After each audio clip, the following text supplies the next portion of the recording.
It's time for October the 19th. Thank you for being here today. You know, this program is set aside for you to ask your questions, give your comments on any topic whatsoever. And I, in my role as host of this program, will endeavor to answer your questions to the best of my ability using our Catholic faith, the Bible, tradition, the fathers, the medievals, the popes, the councils, the doctors, the saints, the catechisms, and just about anything I could find to help you walk away satisfied that your question has indeed been answered. We come to you every Wednesday from 8 p.m. to 10 p.m. Eastern Daylight Time until that changes to Standard Time, and which is not too far away. And at the top of the program, I usually have some topics that I want to cover, but this time we have a special program. By popular request, we are going to cover the flat Earth issue. Yes, that's still around and it needs to be dealt with because a lot of people fall for it. And we're going to try to get one of the experts here today who run a video of his, and then I will, excuse me, I will stop it intermittently to answer the points that he has made so that both sides are represented in this program. And of course, you can make your decision what you want to believe. And so my producer, John, is going to run a video all the way through, hopefully. But as I said, we'll stop it at different points. And he's going to run it at 1.5 speed so we can get through most of it. And if we don't get through most of it, we'll just have his program again and complete it. Which would be, oh yes, which reminds me, E. Michael Jones was supposed to be here next week, which is the 26th of October. I won't be here at that time. I have another engagement I can't get out of. So we have to postpone his final program on his new book, The Dangers of Beauty, to November the 2nd, Wednesday. So all of you E. Michael Jones fans, I know you're waiting with bated breath to have him back on again, but mark your calendars for November the 2nd, okay? And tonight we're going to get started with a flat earther. That's what we call them, flat earthers. They don't mind that. They don't take it in a derogatory sense. His name is Eric Dubay, and Eric has written a few books and made a lot of videos, and he's very passionate about his view of the flat Earth, and he speaks very well, so you'll be able to understand him. And without further ado, John, let's start with Eric's video, and here he's going to cover 20 different topics. He gave us quite a list here, and as I said, I'm going to try to go through all of them. I'll go as fast as I can, but I don't want to go too fast. The first one he deals with here is common sense, something we wish we all had, never had to ask for, common sense. So let's take it away, John. The following are 20 ways anyone can prove for themselves that Earth is a level, stationary plane. 1. Common sense. Stated or overemphasized. The most important thing to realize, and most obvious way to know you are not spinning on a ball, is your own common sense and lived experience. You have always, and will always, experience yourself as living right side up on a motionless Earth, with the sun, moon, and stars revolving over and around you. This is common sense, and what everyone in the world personally experiences every day of their lives. We are taught to believe otherwise, however, many things completely contrary to our own common sense and experience from a very early age. We are told that people living down under the spinning ball Earth in Australia are actually living upside down relative to those residing in the northern hemisphere, while an invisible force, strong enough to hold people, buildings, and oceans, stuck to the underside of a rapidly rotating ball, but weak enough to allow birds, bugs, and planes to take off and fly with ease, keeps Earth's atmosphere spinning in perfect balance and holds everyone firmly to the surface without crushing us. We can clearly see that the horizon is horizontal, but we are told it curves. We can feel that the Earth under our feet is motionless, but we are told it moves. We can observe the luminaries revolving around us, but we are told it is us that revolves. It is obvious that stars are stars, but we are told that stars are suns. We can see the sun is bigger than the stars, but we are told stars are bigger than the sun. We can see the sun and moon are the same size, but we are told the sun is 400 times larger. It is obvious that up is up and down is down, but we are told there is no such thing. As stated by flat earth author David Wardlaw Scott, with the modern astronomer, there is theoretically neither up nor down, though his experience belies his assertion every time he looks up to the heavens or down to the ground. Such aberration of intellect is really to be pitied. The 3rd century philosopher Lactantius was similarly perturbed about the idea, stating, "A sphere where people on the other side live with their feet above their heads, where rain, snow, and hail fall upwards, where trees and crops grow upside down, and the sky is lower than the ground? The ancient wonder of the hanging gardens of Babylon dwindle into nothing in comparison to the fields, seas, towns, and mountains that pagan philosophers believe to be hanging from the earth without support. Truly, the idea that people are standing, ships are sailing, and planes are flying upside down on certain parts of Earth, while others are tilted at 90 degrees and all other impossible angles, is utter absurdity and an affront to common sense. In fact, common sense is the first casualty of globe belief. No child or indoctrinated man would ever conclude or even conceive, if given to their own devices, based on their own personal observations, that Earth was a spinning ball revolving around the sun. When children are indoctrinated from a very early age to abandon their common sense and lived experience of a geocentric plain Earth in favor of this nonsensical heliocentric globe model taught in schools, a schism occurs in their psyche. No longer can they trust their own senses and experience, and instead must trust information completely contrary to it, taught by supposed experts and authority figures who insist their version of reality is correct. When children see that every adult around them believes wholeheartedly in the spinning globe, and hear that only our ignorant, unscientific ancestors believed otherwise, they readily abandon the empirical evidence of their senses and adopt the prevailing nonsensical model. As stated by flat earth author E. Ashini, the one thing the fable of the revolving earth has done, it has shown the terrible power of a lie. A lie has the power to make a man a mental slave, so that he dares not back the evidence of his own senses, to deny the plain and obvious movement of the sun he sees before him. When he feels himself standing on an earth utterly devoid of motion, at the suggestion of someone else, he is prepared to accept that he is spinning furiously round. When he sees a bird flying and gaining over the ground, he is prepared to believe that the ground is really traveling a great number of times faster than the bird. And finally, in order to uphold the imagination of a madman, he is prepared to accuse his maker of forming him a sensiferous lie. 2. All right, let's stop it there. Thank you, John. Okay, so a lot of the things he said we'll be covering because he deals with them in his other 19 points, so I'm not going to go over them now. But he does stress this idea of common sense. This is a double-edged sword for him, okay? Common sense cuts both ways, because those who don't believe in the flat earth can use commonsensical arguments to argue against the flat earth. For example, when we look out at all these celestial objects, what shape are they? Do we see any that are flat? No, they're all round. Every single one of them, except perhaps asteroids,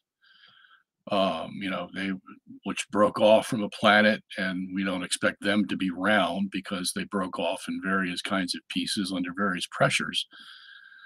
But all our celestial objects are round. So, I mean, if you're going to use common sense, let's use that argument. Why would we expect the Earth to be flat when everything else is round? And they're not round just because God liked the round shape. A sphere is a object that has the least amount of energy that is needed to hold an object together. Any other object, a rectangle, a square, even a triangle, is going to take more energy to keep that shape. And this gets back to one major issue with the flat earthers, and that is they don't believe in gravity. It's gravity that makes objects in the heavens round, because it's going to be pulling on every point outside of the center of mass. And in order to conserve energy, it's not going to let some places be further than others unless it's forced to. And that's what gravity does. It's going to pull on all those points equilaterally and make it a sphere. We see the same thing when our faucet is leaking. We see drops form at the nozzle. Why is that? Well, it's because a sphere is the most economical shape that nature can provide because it takes less energy. And so we see the water forming into a drop, and then it has enough weight that it falls. But we see this everywhere. So again, if you're going to use the common sense argument, that's common sense. The things naturally go into a spherical shape unless there is some other force that's going to make them into another shape, square, circle, I'm sorry, square, triangle, trapezoid, whatever it is. Okay. Another common sense argument we could use is, okay, so you believe the earth is flat. You look out at the stars and you see, the Big Dipper, you see Orion, you see Cassiopeia, you see everybody sees the same stars in the northern hemisphere. Okay. But now, if you go down to the southern hemisphere in South America, Australia, whatever, you see a whole different set of stars. Okay. And those stars are spread out into a certain proportion, very similarly to what they are spread out in the northern hemisphere. So Orion is, quite a distance from the Big Dipper, and Taurus the Bull is quite a distance from Orion, and so on and so on. So all those constellations have to fit into this hemisphere, and we all recognize them as northern hemisphere constellations. But that just begs the question, what is the flat earther going to do with all the constellations that are in the south, in the southern hemisphere on a globe Earth? And they're all different than the ones we have in the northern hemisphere. So the best he could do is put them on the lower rim of his dome that he thinks covers the flat earth. But that's just going to look absurd. Trying to squeeze all the southern hemisphere constellations into the bowl, the semi spherical bowl that he believes is covering the flat earth. Okay? So here's common sense for you. How do you fit those stars in there? Now, there's been a couple of guys who've tried to explain this, but their explanations are absurd. They're even worse than the idea of putting the stars up in the northern hemisphere. So, and I cover those in my book, by the way. And what I'll be doing as I go through Mr. Dubay's arguments is showing you the pages on my book that you can find these arguments, the rebuttals, that is. And the book, by the way, if you haven't seen it already, and I know there's a lot of glare here, it's called Flat Earth, Flat Wrong, an historical, biblical, and scientific analysis of the flat Earth thesis. And it's just a mere 750 pages for your bedtime reading. And anyway, I'll be giving you the pages for that. So my point here is that common sense covers both ways. He also talks about the father Lactantius. He is an early father from the 3rd century, and his problem, he was the only father who gave some credence to a flat earth. All the other fathers, and I have this all documented in my book, in one way or the other, all believed in a spherical earth. Okay. Now I know there's a group of Catholics out there that think that's blasphemy and all this stuff, and I've had some exchanges with them. But believe me, once you read the book, you'll see, because I cover the fathers in detail on this. But what Lactantius was worried about, he wasn't so much for the idea of a flat earth. He was trying to protect what he thought was a Christian belief that men stood upright. Okay, because that's what the Psalms say. God made man upright. And he took that a little too literally. And the result was that he believed men had to have their head above their feet. And of course, that begs the question, well, how do you know what's up and down? And he assumed that, you know, as he stood on the earth, well, that would be, where was he from? Somewhere, let me see, where was Lactantius from? Good question. Anyway, so he would be near the equator somewhere. So he'd be standing sideways. Okay. And he didn't like that idea. So he wanted man to stand upright. And the only way you could have that happen is if you had a flat earth and everybody was on the upper side of the flat earth, not on the lower side.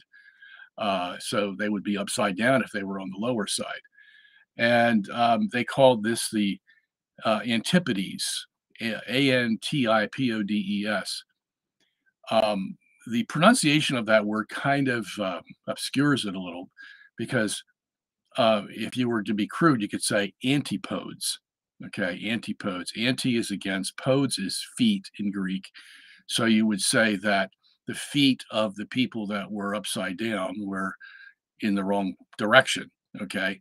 And Lactantius didn't like that. So he gave credence to this idea that we could have a flat earth and everybody could stand upright. Okay. So now, of course, Eric doesn't deal with that. He doesn't explain why Lactantius believed that. And he doesn't explain that all the other fathers believed the earth was spherical. So sometimes he does this a lot. You know, he only gives one side of the issue, but we'll forgive him. So this whole idea, another commonsensical argument. We all know what an eclipse is. We have a solar eclipse when the moon is in front of the sun and the whole sun is obscured, and then the light of the sun doesn't come the normal way to the earth, and we see black in the sun, okay, for a few minutes. And then we also have a lunar eclipse when the earth comes between the sun and the moon. But when we see the results of a lunar eclipse on the moon, what do we see?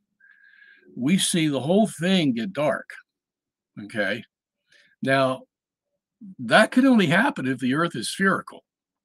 If the earth is flat and the sunlight is coming and hitting the flat earth first, then what's going to appear on the moon? Well, it's not going to completely cover the moon. There's going to be what you would call a line or an oblong dark spot that goes across the moon. Okay. So that's common sense. You don't really have to be a genius to figure that out, that if the earth is flat, we're not going to see the same kind of eclipse we see when the moon comes in front of the sun. Okay. And that, of course, begs the question, how is the black spot that occurs when there's a total eclipse of the sun going to appear on a flat earth? Okay. On Earth, the Earth would be on a spherical Earth. The Earth would be big enough where you could actually see the spot of the Earth go across the spherical, the spot of the sun go across the spherical Earth. What's it going to be on a flat Earth? It's going to be a very long black spot, probably as long as it is wide, or even no, actually, much longer in length than it is in width on a flat earth, because it has to cover that whole flat earth. So, you know, this whole thing about common sense, I wonder if Eric really thought this through. You know, they don't believe that Antarctica exists the way we believe it exists on a spherical Earth. The way we believe Antarctica exists, it's about the size of Australia, but it's at the South Pole. Okay. They don't believe that. They believe that there is no continent called Antarctica. And what it really is a 75,000 mile ice ring that lays flat on the outer edge of the flat Earth. Okay, so the question is, if that's the case, how did all how do you account for the fact that we have all kinds of um, military and business institutions that are in Antarctica, and we have them all mapped out, and we know where they are and how long it takes to get from each one. If you had to travel from one mission place to another, how long it would take, because we know how big Antarctica is. But on a 75,000 mile circumference ring, they're going to be 10 times farther away from each other if you could fit them on there. Okay. So again, common sense says no, it can't be a 75,000-mile ice ring around a disk. That's just absurd. Okay. So, and all the flights that go in and out of Antarctica every day, the tours that are given in Antarctica, they still go on week after week after week. And so people live there, they visit there, they know all about Antarctica. And nobody has ever understood it to be a 75,000-mile ice ring, but that's what you would have to believe if you're a flat earther. So again, here's common sense we're trying to use just on what? 4 or 5 items we just mentioned. Okay. So, the common sense argument isn't as good as Eric pretends it to be. All right. So let's go on with this next topic. Fake photographs. One of the main reasons the average person believes the world is a globe is because of the globular Earth images and video footage provided by NASA and other space agencies. Hundreds of such and thousands of videos featuring a globe Earth are freely available on the internet, yet most people never critically examine them with a skeptical eye. From the earliest photographs to the latest live streams, NASA and the world's other space agencies continue to be exposed for their Hollywood-style trickery. When consciously compared, contrasted, and investigated for inconsistencies, it turns out every single image and video showing a globular Earth has been manipulated in some way. All globe videos, for example, are achieved using either a fisheye lens to curve the horizon or created completely through CGI technology. One clear instance of the latter is NASA's 1990 time-lapse video of Earth supposedly filmed by their Galileo space telescope from 1.3 million miles away. This video features the Earth globe spinning in space, uncut for 25 hours, and shows the exact same clouds present without ever dissipating, changing shape or location the entire time. In reality, if you watch clouds in the sky for several minutes, 3 things will inevitably happen. The clouds will all move, some will morph, gradually changing shape, and others will dissipate and disappear completely. In NASA's official footage of the spinning ball Earth, however, the entire world's cloud cover doesn't dissipate, morph, or move for 25 hours, which is, of course, impossible, and proof of fakery. A good example of fisheye lens fakery is the famous 2012 GoPro Red Bull jump, where skydiver Felix Baumgartner was lifted to a record-breaking 128,000 feet in a stratospheric balloon, then jumped back to Earth. 7 GoPro cameras on the outside of the craft, and strapped to Felix himself, recorded the entire ascent and descent. Astute observers will notice that from ground level all the way up to the 24-mile apex, the horizon is significantly curved and remains equally so for the entire ascent. This is because the curve is artificial, and being caused by the GoPro camera's standard-issue fisheye lens. Once Felix reaches his peak altitude and the door of his craft opens, an inside camera mounted behind him without a fisheye lens reveals the truth, showing a perfectly flat horizon, still at eye level, 128,000 feet high. As for the hundreds of supposed photographs available of the globe, NASA readily admits that these are composite images and not actual photographs. They claim the composites are made by taking strips of data sent from satellites, spliced together in Photoshop, and colorized for the final creation. NASA's senior program analyst and lead data visualizer, Robert Simon, admitted in an interview that they are photoshopped because they have to be. When compared side by side and viewed with a discerning eye, the inconsistencies become obvious. The coloration of the land and oceans, and relative size of the continents drastically changes between images, and they often feature far too little landmass for 50% of a globe. Several of NASA's blue marble Earth images have repeat instances of exact cloud patterns clearly copied and pasted into place. Computer enhancements done on Earth images taken during the Apollo missions also show similar photo trickery. When hues are removed from the black backgrounds and brightness enhanced, distinct rectangular artifacts appear around the globe where they were pasted in, again proving them to be doctored composites. Furthermore, when NASA's Earth pictures are compared with those from the Russians, Chinese, and other space agencies, the differences become evident, and the fact that they are all Photoshop images becomes obvious. If NASA and the world space agencies could provide real, legitimate photographs and videos of a globe, they most certainly would. So the fact that they continue producing and pumping out nothing but fisheye fakery and CGI cartoons is strong evidence that Earth is not what they claim. All right. So, talking about manipulation, Eric did a great job of manipulating the evidence to look in his favor. Um, First of all, let's say this.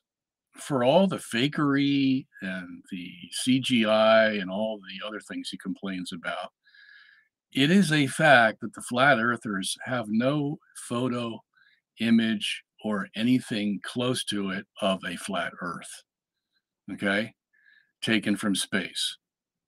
Um, and a lot of them will don't even believe in satellites for that very reason, because they know that if satellites are real, then you could take a picture of the Earth if the satellite's far enough away. And like the ISS satellite, it's like 500 miles above the Earth. That's not far away enough. But if you took one, let's say where the weather satellites are, 22,000 miles up, that'd be a pretty good place to take a picture of the Earth. And they do it all the time, and they all come back spherical. But if the Earth was flat, we would get some indication that the Earth is not a sphere, that it's flat. It may not be able to fit on the whole camera lens, or it might be, bumpy here and there or whatever, but we're going to get something resembling a flat piece of land with water on it. And that's just a fact. So yeah, that's why they deny satellite. There's even one guy, what's his name? Mark somebody. I talked to him about this, and he doesn't like to deny satellites. So what he'll say is that all the images that we're seeing were either painted or they are holographs or light projections somehow that make us believe that these are celestial objects up there, but they're not really, because he believes in the whole idea that we live under a dome, just like that movie, what, the Truman story. That's what he believes. So now there was another flat earther. His name was Rob Skiba. Now he died a couple of years ago of COVID when I had a debate with him. And he finally admitted to me that, yeah, he does believe satellites exist. So I said, well, Rob, then come on, you got to understand that satellites, they may not take perfect pictures of the Earth, but they're going to take something that resembles a sphere. And he didn't know what to do with that. You could just tell he was befuddled, and maybe if he had more time to live, he might have changed his mind. I don't know. I thought he was coming pretty close. Others don't think so. But at any rate, let's deal with this CGI stuff. Yeah, NASA all the time uses CGI to give us pictures of the Earth, but that doesn't prove that the Earth is flat. The very reason they have to use CGI is because it's very hard to take a complete picture of the spherical Earth. It's big, and you have to have most of their satellites are 500, maybe 1,000 feet above, I'm sorry, miles above the Earth. So they're not going to get a panoramic view of the Earth. And what happens is these satellites, let's say it's 500 miles above the Earth, the satellite will go around the Earth in a period of time, let's say 24 hours, 36 hours, 48 hours, whatever it is, and it will take snapshots of the Earth in the plane that it's traveling in. Okay. And then they will move the satellite over a few miles or so. And then it will have another orbit and it will go around and it will take pictures, numerous pictures of the Earth as it travels around. And then they will move it over again and it will take more pictures. Okay. So by the time the satellite's done, it's gone over the whole Earth, but it certainly doesn't have one picture of a spherical Earth. So what they have to do is they have to splice these different pictures that were taken by the satellite as it went around and put them all together. Okay. And that's just the nature of a spherical object. It's very hard to put a sphere on a flat piece of paper called a picture and have everything proportionately work out as if you were looking at a sphere. It's actually impossible to do that. So they have to do a lot of splicing and cutting. And when they do that, they're going to get some overlaps. They're going to get some space that's not filled. They're going to have to fill it because they want it to look like a sphere. Okay. That's what you have to do. If you know anything about photography, especially celestial photography, that's what you have to do. And that's when he quoted the guy, he goes, "We do it because we have to do it." Well, he's not saying, we're doing it to deceive the people and that's why we have to do it. We're doing it to try to get the most reasonable picture of this thing called Earth. And we can only do so by getting multiple pictures and splicing them all together and hopefully come out with the sphere that the Earth is. Okay. So that's why they do that. It's very expensive to send a sphere beyond 500 miles. And then the quality of the pictures are not going to be the same if you go more than 500 miles. So that's why most of them are at 500 miles. But we've had pictures taken of the Earth by the Russians and by the Japanese that have sent their satellites out far enough where they can get a picture of a spherical Earth. And they're in my book. Okay. They're there. They're not doctored. They are there. And, there's really nothing the flat earthers can say about it, especially since they have no pictures of a flat Earth ever. Okay. Whether they believe in satellites or not, they have no pictures. So talk about doctoring. I mean, if you have no pictures to prove your case, and then you criticize the way the other guy takes his pictures, and yet he explains to you why he does so, you're not being fair. Okay, so that's the problem with this whole thing. As far as the fisheye lens, yeah, it's going to make the Earth look curvical, but that doesn't prove the Earth is flat. It just means they use the fisheye lens. Okay, you can use other lenses that are not fisheye, and you're going to get a horizontal. Yes, you will. But that doesn't mean that the Earth is flat. It just means that the scope of your vision that this camera can occupy because of its width is only going to show you a horizontal screen. But if you had allowed that camera to get much bigger, you would see the Earth start to curve. But the flat earthers never show you that. They only show you fisheye lenses, and then they complain about that.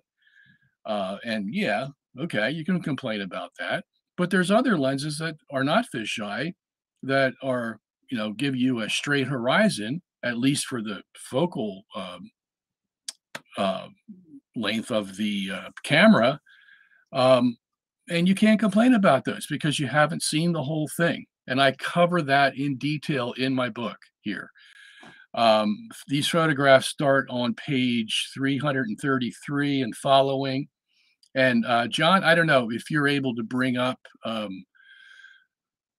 because we were trying to get this prepared for the show tonight. And I was asking John if he's able to bring it up. John, if you ever did get the PDF of that, and maybe you could turn that to page 324 and 25, where I deal with this. Okay, so he can't bring them up, which is a shame. So you're going to have to buy the book, okay? And that is available for you at robertsongenis.org. You can go to also journeytothecenteroftheuniverse.com. It will be there.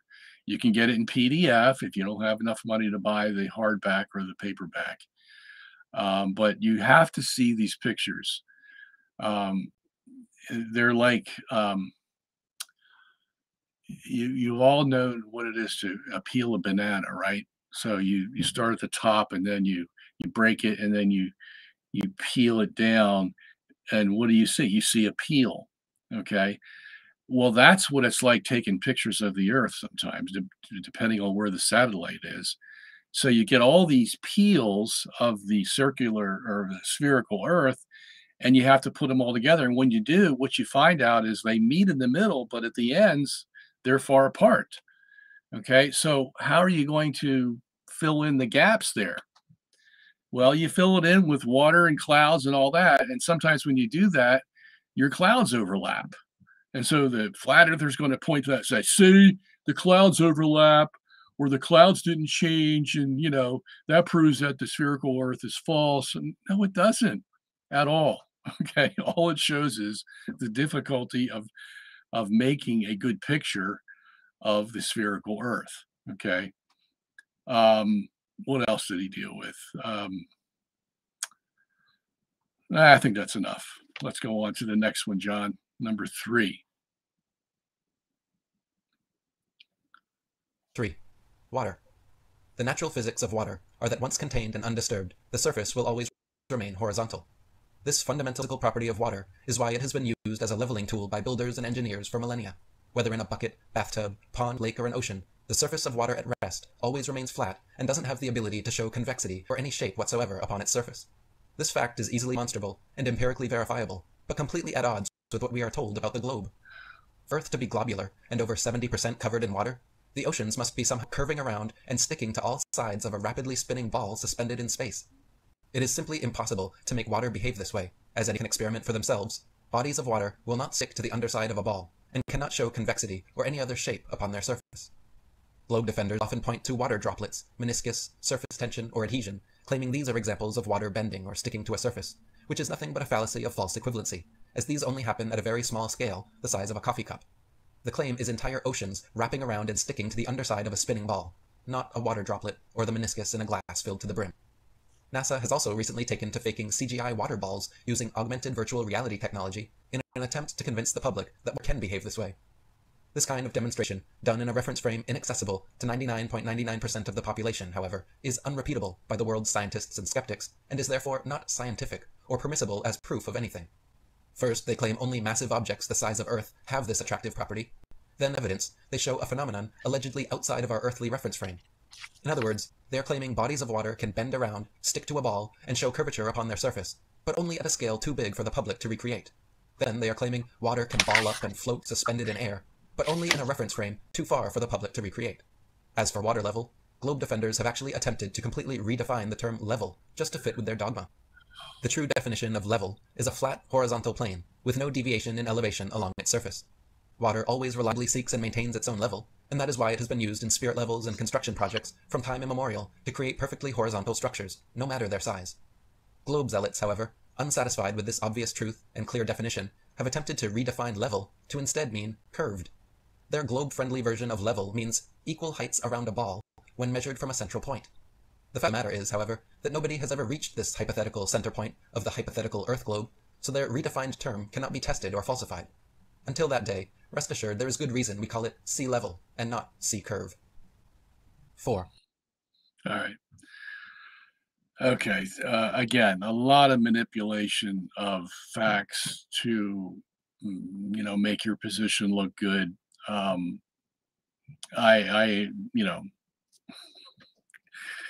let's just deal with this issue the best we can. You'll notice that Eric never says anything about the phenomenon of gravity. That's because they don't believe in gravity. Okay, so right away they have a strike against them that they never recover from. When NASA sends rockets into space, how many pounds of thrust do they have to get that sheen up in the air? You've seen it struggle. I mean, they have these burners that burn this fuel very fast, and they have to because of the weight of the rocket. They have to get to a certain point, and it's a struggle to get it off the surface of the Earth. Why is that? What's holding it back? That's what we call gravity. Okay. If I have this pen and I drop it, it falls because something is forcing it to go down, and we call that gravity. Now, some of them have a whole thing that they do about buoyancy, and they claim that gravity is really an illusion, that it's really about buoyancy. And I cover that whole issue in my book. Actually, buoyancy wouldn't work unless you had gravity because it's totally dependent on gravity. I'm not going to get into explaining it now, but if you want to know the details of it, they are fully covered in my book. So if you don't have gravity in the mix, then you're going to be amazed at how water stays on the surface of the earth. Okay, why doesn't it just fly up somewhere? Or how can Eric says it curves itself around, and he doesn't know whether he wants to make an argument about the water having the ability to do that, because then he goes into how NASA can make spherical globs of water, and they show them floating in space, and this shows that water can bend and all this. And so he doesn't know which way to go in his argument, whether he's going to critique NASA for trying to make that look like it's an analogy of how water can oceans can cover the whole earth, or critique how the oceans cover the whole earth. He just doesn't know which way to go, and that's because he's confused. And he's confused because he doesn't understand gravity. That each body, each massive body, has a force of gravity. We can measure it. We know what the escape velocity of the Earth is, for example. Going back to the NASA rocket, we know how much fuel, how much has to be burned in a given amount of time that's going to give enough thrust to lift that rocket up in the air. Okay, we can measure it. Why? Because we know what the escape velocity is of Earth. It's 32 feet per second per second. And we have to get above that in order to escape Earth's gravity. And on Jupiter, it would be a lot more because it's massive compared to the Earth. Okay. We have found that the more mass there is, the more gravity there is on the object. And even for the heliocentrists who believe that the Earth is spinning at 1,054 miles per second at the equator, that and it consequently forms centrifugal force, it's not enough to equal or even come close to the escape velocity due to the gravity of the Earth. And that's why the water stays there. Okay, so the only way that you're going to get that water to move substantially is like our tides. But what two bodies control the tides? They're bodies with massive gravity, the sun and the moon. Okay, that's how you get that body to move. So it's going to go up a couple of feet and down, depending on where the sun and the moon are. And so, yeah, that explains it. Since they're massive bodies, they would have enough gravity to pull that water and keep the Earth fixed. So, again, this is the real problem with their whole view of the Earth is they don't believe in it. They only believe in geometry. Like if you ask them, well, how does the sun go around? Because we see it going around. Well, they put the sun on the Tropic of Capricorn or the Tropic of Cancer, and they have it go around. Well, that just begs the question, what's making it go around? Okay. It's convenient for you to just put it on a flat Earth and say, well, this is the way it works in a flat Earth, but that's all geometry. What are the force laws that you are using that makes that sun move? And they say the moon is moving also. So what makes the moon move? What are the force laws? They have none. Okay. It's the whole problem with this flat Earth thing. It's just all geometry, and it's just it looks like it can work in some places, but that's true of a lot of things. You can make them look like they work in a few places, but all the other places they don't work. And when you're required to show the force laws that makes your system function, you know, they have nothing to say except to criticize, the idea of gravity, which, they're not going to win that argument. That is for sure. We have Newton's gravitational equation, F equals G times M1 times M2 over R squared. The G was measured by a, what do they call it? The torsion balance. They can, you stick a massive ball of iron on one end of a balance, and then you bring another object close to it, and you see if the ball on the torsion balance is going to move toward that other massive object that you brought close to it. And it does every time, all day, every day. And it does by the same force. Okay. So we know that even on small scales, we can demonstrate gravity. Okay. And on larger scales, we see it at work, where it holds in all the water of the oceans, and they don't go floating out into outer space. Okay, so anyway, let's go on to the next one, John. The horizon. The horizon is always perfectly horizontal, 360 degrees around the observer, regardless of altitude. If Earth was actually a globe, no matter how large, as an observer ascended, the horizon would remain fixed in position and fall below the observer the higher climbed. In reality, all amateur balloon, rocket, plane, and drone footage, filmed without a fisheye lens, at maximum altitudes of over 20 miles high, show a completely flat horizon, still rising to eye level. Only in NASA and other space agency footage does the horizon ever curve or appear below the observer's eye level. In the heliocentric model, the horizon is claimed to be the physical curvature of their globe, and the reason boats receding from a shore-bound observer disappear from view. This was actually one of the original alleged globe-Earth proofs presented by Aristotle and still parroted by believers today. But by using modern zoom technology, we now know that the horizon is not the physical curvature of a globe, and those boats can be zoomed back into full view. This is because the horizon is not an objective physical phenomenon at all, but rather a subjective optical phenomenon based on an individual observer's perspective. If the horizon is actually the objective physical curvature of a globe, then objects receding beyond it could not be zoomed back into view, and it would remain fixed as an observer ascended. In reality, however, the horizon rises along with the observer no matter how high, and modern zoom technology can bring objects receding beyond it back into full view. This proves the horizon line is not some objective point of curvature on a convex Earth, but rather the subject vanishing line of perspective from a given observer's point of view. Quoting Earth Not a Globe by Dr. Samuel Robotham, on the shore near Waterloo, a few miles to the north of Liverpool, a good telescope was fixed at an elevation of 6 feet above the water. It was directed to a large steamer, just leaving the River Mersey and sailing out to Dublin. Gradually, the masthead of the receding vessel came nearer to the horizon, until, at length, after more than 4 hours had elapsed, it disappeared. The ordinary rate of sailing of the Dublin steamers was fully 8 miles an hour, so that the vessel would be at least 32 miles distant when the masthead came to the horizon. The 6 feet of elevation of the telescope would require 3 miles to be deducted for convexity, which would leave 29 miles, the square of which, multiplied by 8 inches, gives 560 feet.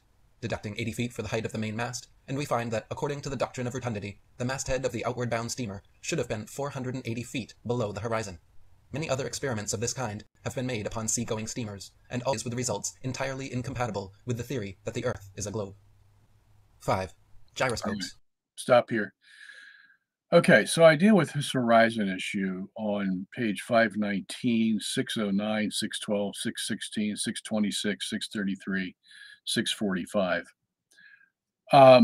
His argument is that as you see a ship move away from the shore and go out in the ocean, the ship, as we see it, gets smaller and smaller. We've all experienced that. And it reaches a point where, from our normal eyesight, that is unaided eyes, no telescopes, no binoculars, no nothing. At one point from our vision, normal vision, the ship is no longer able to be seen because it went too far out. And the normal way to understand that is it went beneath the horizon. First of all, let me say this. His whole idea that the horizon line rises with your rises to your eye level is false. Okay, that's one of his basic problems. The horizon is the ground. The only time that your eye is level with the horizon is when your eye is level with the ground.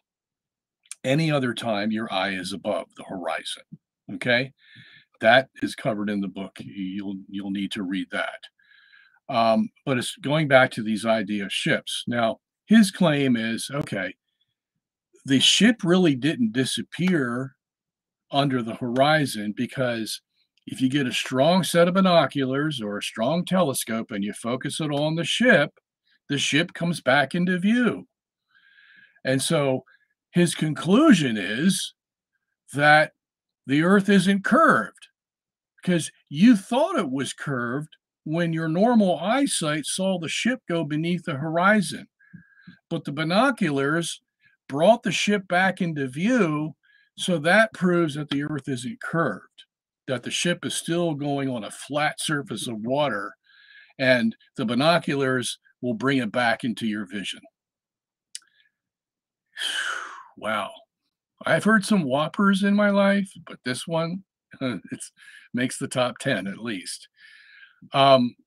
There will come a point, no matter how powerful your binoculars are, let's say they're very powerful, there's going to come a point where that ship on a let's just say it's on a flat Earth, and it's going out and out and out and out, 100 miles, 200 miles, 300 miles, 400 miles. Your binoculars aren't going to be able to see that ship. Okay, so the whole binocular argument that the binoculars bring the ship back into view and that proves that the Earth isn't curved is fallacious. Okay, it's all a matter of magnification. If your binoculars can magnify beyond your normal eyesight, well, of course it's going to bring the ship back into view. But it's not going to, but even then, it's not going to bring the whole ship back into view. It's just going to bring the top part of the ship back into view. Okay, because even for the binoculars, most of the ship is beneath the horizon. And but you can't see it with your normal eyes, the top of the ship, but a good pair of binoculars can see the top of the ship, and it's going to bring the top of the ship back into view. Okay, so it's just a matter of magnification. It has nothing to do with whether the Earth is flat or not. Okay, just the mere fact that with your normal eyesight, you are not going to be able to see that whole ship if it goes out, say, 30 miles, 40 miles, 50 miles, means something is obscuring your view. Okay. And if you're only able to see half of the ship, the top half and not the bottom, something's obscuring your view. It's not just a matter of magnification. Because if it was just a matter of magnification, you'd be able to see the whole ship when you brought the binoculars in. Okay, but you can't. So this whole idea about the horizon is for the birds. All right, let's go to the next one. Gyroscopes are precision instruments consisting of a wheel mounted inside 2 or 3 gimbals, which provide pivoting support and allow the wheel to rotate about a single axis. As the entire contraption moves and shifts angles, the gimbals move and shift accordingly, but the inner wheel never changes its angle with respect to the reference frame. This unique property is called rigidity in space, meaning the wheel maintains its orientation and axis of rotation to space and not to the surface of the Earth. This means that the base of a gyroscope set in motion with its axis in a vertical position, then placed on a table for 6 hours, should rotate 90 degrees with the spinning globe. As the globe turns under the gyroscope for 6 hours, the axis should slowly turn from vertical to horizontal. This experiment has been tested many times with several full-length videos available online, and never does the gyroscope's vertical axis shift whatsoever. If the heliocentric model were true, not only would the gyroscope detect the alleged 1,000 mile per hour spin of the globe, but also the 67,000 mile per hour revolution around the sun, the entire solar system's 500,000 mile per hour spiral around the Milky Way galaxy, and the entire galaxy's multi-million mile per hour journey through the universe. Since these hypothetical motions never register on precision gyroscopes, it is clear that they, just like the spinning ball Earth they're based on, do not exist. Gyroscopes are also the technology behind inertial guidance systems and airplane artificial horizon indicators. When military jets are performing loops, barrel rolls, and other dogfighting maneuvers, the artificial horizon allows pilots to easily see their exact orientation relative to Earth without having to rely on looking out the window. If Earth was truly a sphere, by simply flying level, airplane artificial horizon indicators should show a steady decline, unless pilots constantly correct their altitudes downwards so as not to fly straight off into so-called outer space. For example, a pilot traveling 500 miles per hour over a globe Earth 24,900 miles in circumference would have to descend an average of 2,777 feet, or over half a mile per minute. Otherwise, in 1 hour's time, the plane would be 31.5 miles higher than desired. In fact, if Earth was really a ball, there should be no reason to use rockets for flying into outer space, because simply flying an airplane straight at any altitude for long enough would already inevitably send you there. 6. Compasses. All right. The mariner's compass is another Okay. So someone on the chat room made a comment about looking at Nikon cameras to do this, looking at ships going off the horizon. But that's what they use. They use Nikon 900s, the most powerful Nikon available. Okay. And they only see half the ship, the top of the ship. Okay. So that's already been taken into account. I know all the equipment that they use. It's all in the book if you want to read the details of it. Okay, on this idea of gyroscopes, he seems to have two different kinds of arguments here. Gyroscopes will work whether you have a flat Earth or a spherical Earth. Why? Because from the geocentric point of view, there are inertial forces in the universe, all over they permeate the universe. These inertial forces are demonstrated on a gyroscope. Okay, that's why the gyroscope, once it started spinning, the inertial forces generated by that gyroscope connect to the inertial forces that are in the universe. And that's why that gyroscope will stay in the same position. Once you started and you point it in a position, it'll stay in that position. Okay? Because the universal forces and the gyroscope forces that are generated locally in the gyroscope will match up and they will connect and they will stay in one direction. That can happen anywhere. It can happen in space with no planets. It can happen on the flat Earth, the spherical Earth, anywhere. It can happen on the sun, anywhere. Okay? It's just a principle of nature. So I don't know what this proves for him because we use it on a spherical Earth all the time. Now, the one argument he seems to have is that airplanes or jets are going to use gyroscopes for their measurement of how high they are and in which direction they need to go. Okay.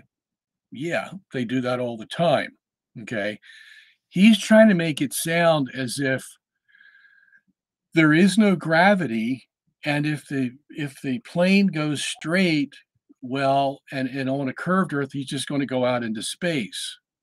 Well, no. See, this is where the gravity issue comes in again, because gravity is constantly pulling on that plane and is trying to pull it down.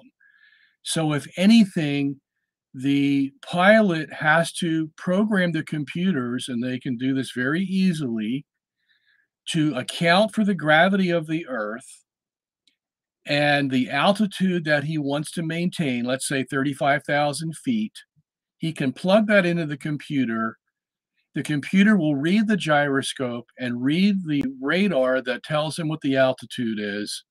It can compute it, and it will tell you how fast the plane has to go, whether it has to go up or down at a certain time or sideways. All of it is all calculated out. That's where they can put it on autopilot, because they take into account all these variable factors, and the computer reads them and adjusts the computer speed or whatever it has to adjust to keep the plane at a level altitude, 35,000 feet. No matter where it's going to go, it's going to go 35,000 feet. Okay. So I don't know what his argument is. you plug these values into the computer, it calculates them out. I think what his problem is, he doesn't like the fact that somehow the plane has to keep adjusting so that it doesn't go flying off into space. But what's the big deal? They do this all the time. When you're moving, you better be able to calculate how fast you're going and where you are at any given time so that you don't crash into a mountain and that you land in the place that you wanted to land. You have to keep calculating it out. That's just the nature of the business. So I I don't know really what his point is with the gyroscopes. All right, let's go on to the next one, John. Precision instrument, which can only work on a level plane Earth, and is an impossible and nonsensical tool for use on a globe. It simultaneously points north and south over a flat surface, and must be held flat to work, yet claims to be pinpointing two constantly moving geomagnetic poles at opposite ends of a spinning sphere originating from a hypothetical molten metal core. If compass needles were actually drawn to the north pole of a globe, the opposing south needle would actually be pointing up and off into outer space. Likewise, observers holding a compass in Antarctica would be at the bottom of the ball, so to show north, the needle would have to point down at their feet. If the so-called South Pole in Antarctica were truly the southern pole of a magnet, observers would be able to walk in a circle with their backs to the South Pole and have their compass needles show north being in front of them in every direction. This feat has never and will never be achieved because the so-called South Pole is simply an arbitrary point along the Antarctic ice marked with a red and white barbershop pole and topped with a little metal ball earth. The actual type of magnetism present on Earth is similar to a ring magnet found in loudspeakers, which have a central north pole with the opposite south pole being all points along the outer circumference. This perfectly describes the magnetism of our flat Earth, whereas the alleged source of magnetism in the globe model is emitted from a hypothetical molten magnetic core in the center of the ball, which they claim conveniently causes both poles to constantly move and thus forever evade independent verification at their two ceremonial poles. 7. Plain sailing. All right, stop there. Ship captains in navigating great distance. Okay, so Eric seems to be oblivious to how magnets work. First of all, there are no monopole magnets. They don't exist. There are only dipole magnets. You have a north and a south pole.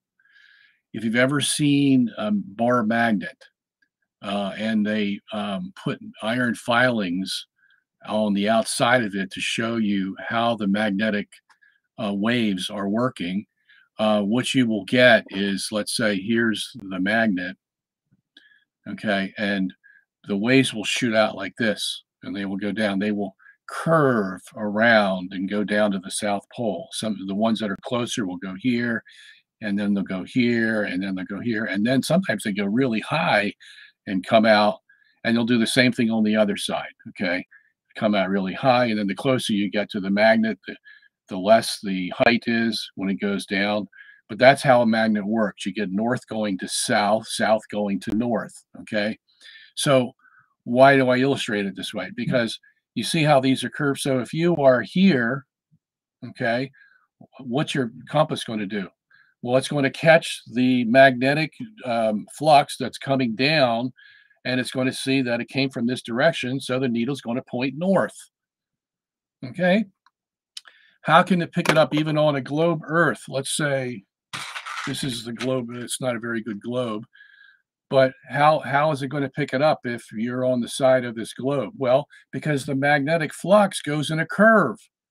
It doesn't go straight down and will miss your compass. It goes around in a curve. So it goes out many thousands of miles. So the whole Earth basically is in a magnetic flux, where north is going to south, south is going to north. So your compass is going to catch that. You can't help but catch it. Even if it's 6 feet off the ground, it can catch it because the whole entire Earth is in a magnetic flux. So I don't know what his point is here. Okay, how does a compass? The reason he thinks there's a flat Earth is because he thinks the compass is only going to work on a flat Earth. And that's because he doesn't understand that magnetic flux goes out into a curve many thousands of miles from the Earth. Okay, and the whole thing is saturated with magnetism.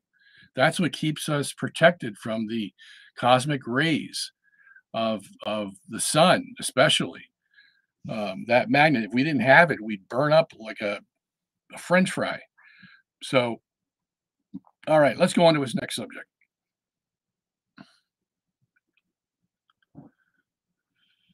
Distances at sea never need to factor the supposed curvature of the Earth into their calculations. Both plain sailing and great circle sailing, the most popular navigation methods, use plane, not spherical trigonometry, making all mathematical calculations on the assumption that the Earth is perfectly flat. If the Earth were in fact a sphere, such an errant assumption would lead to constantly glaring inaccuracy. Plain sailing has worked perfectly fine in both theory and practice for thousands of years, and plain trigonometry has time and again proven more accurate than spherical trigonometry in determining distances across the oceans. It is so commonly used at sea, navigation in theory and practice states that, in practice, scarcely any other rules are used but those derived from plain sailing. The great and serious objection to plain sailing is that longitude cannot be found by it accurately, although in practice it is more frequently found by it than any other method. So both latitude and longitude are found most often and most accurately by assuming Earth to be flat, more accurately even than assuming the Earth to be spherical. Quoting 100 Proofs Earth is Not a Globe by William Carpenter, "If the Earth were a globe, a small model globe would be the very best, because the truest, thing for the navigator to take to sea with him. But such a thing as that is not known. With such a toy as a guide, the mariner would wreck his ship of a certainty. This is a proof that Earth is not a globe." 8. Construction. All right, stop there.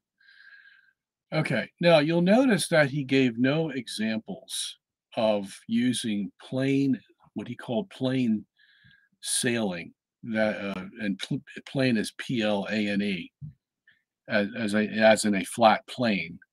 He gave no examples of people that have measured across the oceans, as he said, um, or anything even shorter than that. The one that he has used in the past is the Suez Canal. His claim is that since the Suez Canal has no locks, then in order to build the Suez Canal, um, you would have to dig down into the earth in the middle of the canal. Okay, so you have the canal and then you have the middle of the canal here. His claim is that in order to make this canal work on a curved earth, you would have to dig down over 1,600 feet to make the canal basically go through the earth to keep it flat. Okay, and we can prove that by the fact that it has no locks, so it can't hold water and build the canal one lock at a time, so to speak. Okay. Now you can find this for yourself on the internet. You don't need me here. Go look up, flat Earth Suez Canal, and you're going to get dozens of people who know much more than I do about this stuff that can tell you, no, that doesn't prove that the Earth is flat. Here again, Eric makes the mistake that um, the water level means it has to be horizontal in order for it to be level. And that just isn't true. If you have, for very short lengths, yes, like the what was that tool that he brought up there? The level with the water in it. We use that because it has a bubble in there, and we can put that on a piece of wood, and we can get that wood to be as level as possible because the bubble goes into the middle of the level, and we know it's level. But those are on very short distances. On very long distances, it just doesn't work. Okay. And so I defy Eric to give us the examples. You are saying Carpenter said this, Robotham said this. Show us the examples of engineers who have measured long distances and have not taken into account the curvature of the Earth. I, on the other hand, will give you a dozen examples of where engineers say that they need to take into account the curvature of the Earth when they build a bridge, when they build something that is long in its construction. A tunnel, same thing. Okay. I give examples from the literature of engineers saying this, that's what they have to do. And if they didn't take into account the curvature of the Earth on long distances, they would never be able to build the bridge or the tunnel. Okay. So he can make all the claims he wants, But unless he has citations from the actual experts that do this for a living, it amounts to absolutely nothing. Okay. Let's take, for example, the uh, Verrazzano Narrows Bridge that connects Brooklyn with Staten Island. It's a bridge that is a what do they call that bridge? The type of construction that they used. I forget the name of it. Anyway, it has two towers, and then the towers are connected by steel ropes, and then from the steel ropes they have smaller steel ropes holding up the road. I forget what they call that bridge, that construction. At any rate, the top of the towers are 1.41 inches further apart than the bottom of the towers. And why is that the case? Because in that length of space that bridge covers, the curvature of the earth is going to make the towers go out like this, okay? And that's what's going to make them longer at a longer distance at the top than at the bottom of the towers, okay? Because the earth is curving and it's going to spread them out, which makes sense, okay? So we know that for a fact. It's not something we're making up. And, you know, at other, well, I think he covers this in his next topic. So let's go and look at that. Next topic there, John. Surveyors, engineers, architects, and builders are never required to factor the supposed curvature of the Earth into their projects. Plumb bobs are used to establish plumb vertical datums, with spirit levels then used to establish horizontal datums and lay flat foundations across great expanses.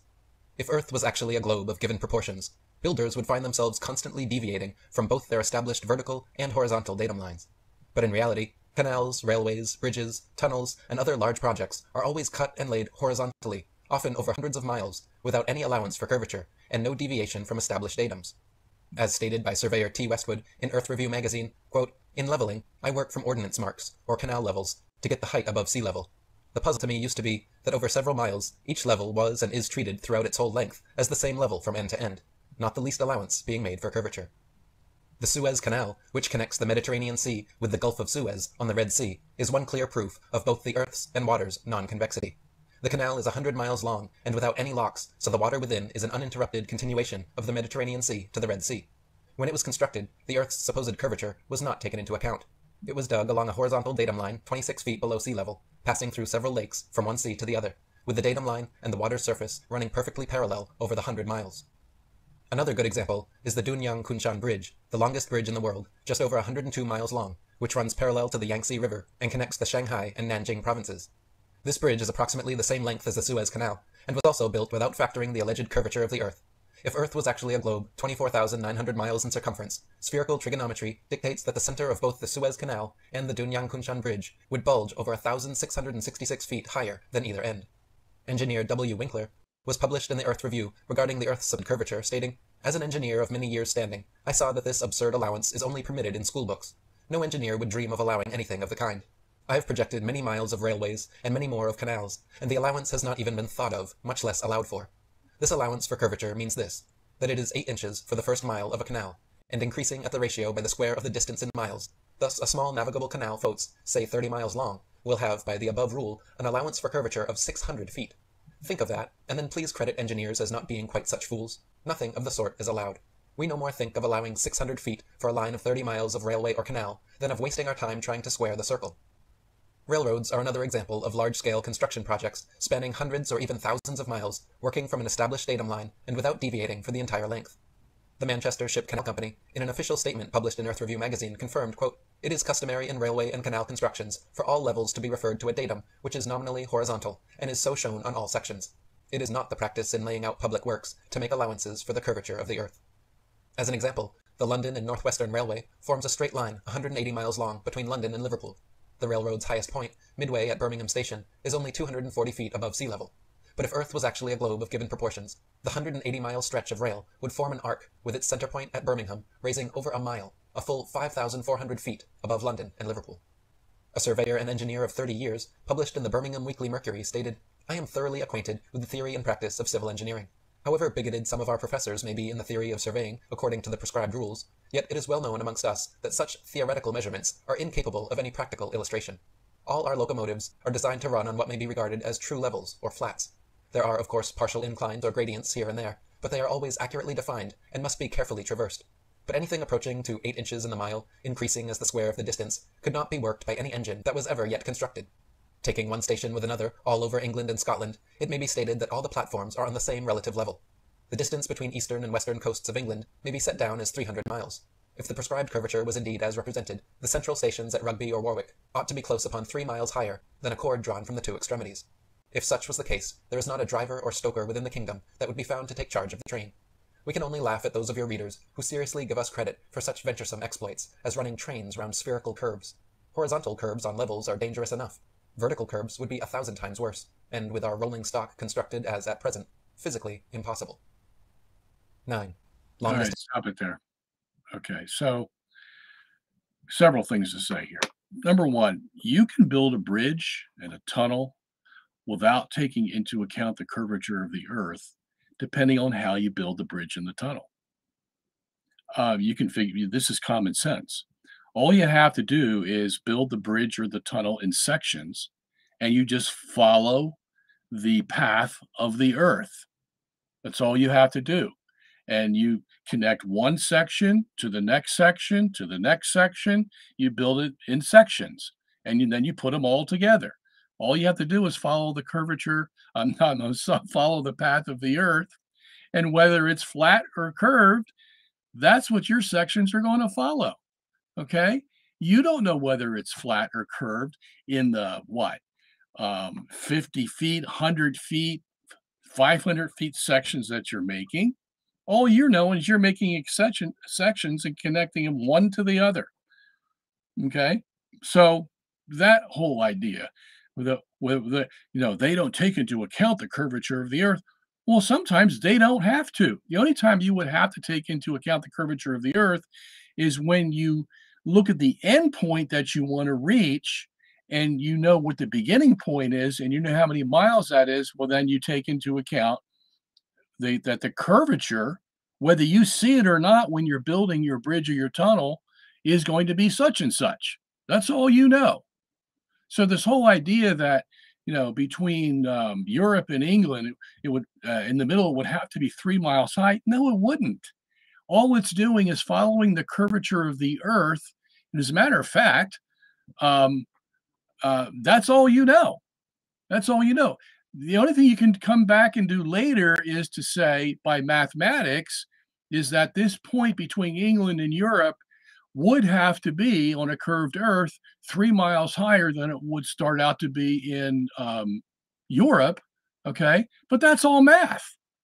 It doesn't make any difference whether you understood that when you were building your bridge, because all you did was connect one section to the other, and you followed the path of the Earth.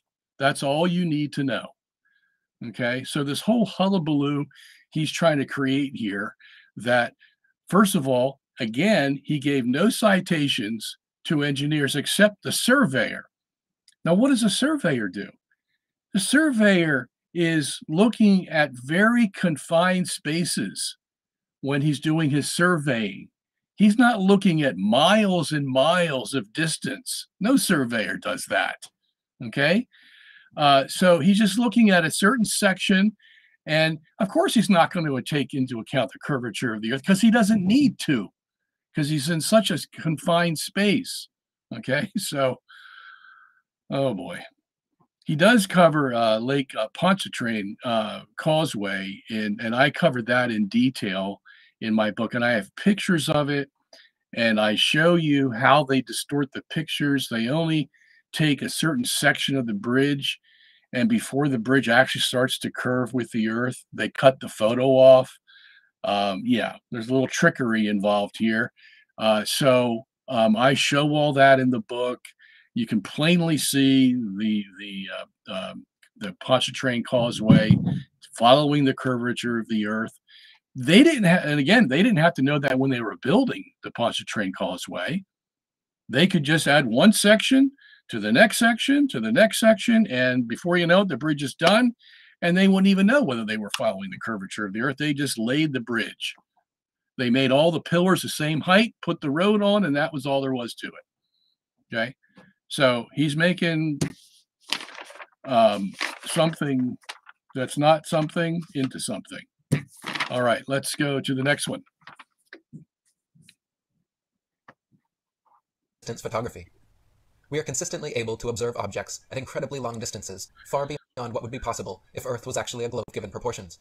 By inputting the observer height and distance viewed into an Earth curvature calculator, it is easy to check how much a target should be obstructed on a globe Earth. For example, it is often possible to see the Chicago skyline from sea level, 60 miles away across Lake Michigan. In 2015, after photographer Joshua Nowicki photographed this phenomenon, several news channels quickly claimed his picture to be a superior mirage, an atmospheric anomaly caused by temperature inversion. While these certainly do occur, the skyline in question was facing right side up and clearly seen, unlike a hazy, illusory mirage, and on a ball Earth 24,900 miles in circumference should be a full 2,400 feet below the horizon. In Genoa, Italy, from only 70 feet above sea level, on clear days, it is possible to see the distant islands of Elba, Gorgona, Caprea, and Corsica, which are 81, 99, 102, and 125 miles away. If Earth was truly a globe of given proportions, all 4 islands could never be visible for such an observer, and would be hidden behind 3,300, 5,200, 5,600, and 8,700 feet of curved water. From Anchorage, Alaska, at an elevation of 102 feet, on clear days, both Mount Foraker and Mount McKinley can be seen in their entirety, standing straight from base to summit, with the naked eye, from 120 and 130 miles away, respectively. If Earth was really a ball of given circumference, both mountains should be leaning back away from the observer, with the lower half of each mountain completely obstructed from view. Based on verifiable curvature calculations, 7,719 feet of Mount Foraker's 17,400-foot summit and 9,220 feet of Mount McKinley's 20,320-foot summit should be hidden behind a giant bulge of curved globular Earth. The current record-breaking longest-distance zoom photograph recently captured Pic Gaspard from Pic de Finestrelles, a whopping 275 miles away, with an observer height of approximately 9,000 feet, from which, based on correct curvature calculations, the entire 12,740-foot mountain should be invisible behind nearly 6 miles of curved Earth. Even more recently, flat earthers like J. Tolan Media have been filming using infrared zoom cameras at high altitudes to capture lakes, mountains, and other landmarks up to an incredible 1,000 miles away. If Earth was really a globe the size we are told, many of the landmarks photographed would be hidden behind upwards of 70 miles of curved Earth. 10. Lighthouses. All right, stop it there. The distance. All right, so this is one of the subjects that I cover at length in my book, probably over 50 pages. What I'll do here is I'll just pick one instance that he talked about, and that was seeing the Chicago skyline from Michigan. There's an amateur photographer named Joshua Nowicki who takes pictures of the Chicago skyline every year from the shore of Michigan. Now, Lake Michigan from the shore of Michigan to the Chicago skyline it varies depending on where you are, but let's say the average distance is about 60 miles. Okay. So in that 60 miles, you can calculate what the curvature of the Earth would be. Okay. So mathematically speaking, if you're looking on the Michigan shore westward toward the Chicago skyline at a distance of about 60, 70 miles, you should not be able to see the Chicago skyline. Okay. Now, of course, that depends on how high you are from the Michigan shore. But let's just say you're at 6 feet. You know, you're 6 feet tall and you see from 6 feet vantage point. Now, Nowicki would usually get up higher. Okay, so we have to take that into account, but that's not going to really make a big difference. When he took his pictures in April, May, suddenly the Chicago skyline would appear. Now, not the whole skyline. He would get buildings that maybe he saw 3/4 of the buildings, but he would see a skyline. But mathematically speaking, you should not be able to see the skyline because the curvature of the Earth over 60 miles is enough where that skyline at Chicago should be below the horizon. Okay. So the question is, why are we seeing it? Now you'll notice that Eric doesn't tell us when these pictures were taken.